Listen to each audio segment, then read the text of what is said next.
ஆற்றம் கரையில் தெய்வீக குரலில் நான் தான் ஒரு பாட்டிசைத்தேன்.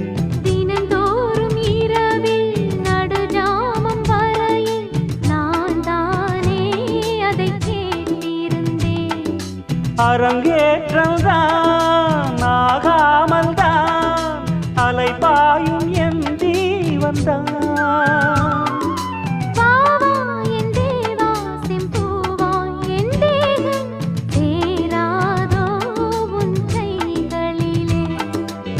குருவாயூரப்போ குருவாயூரப்பா, நான் கொண்ட காதலுக்கு நீதானே சாட்சி.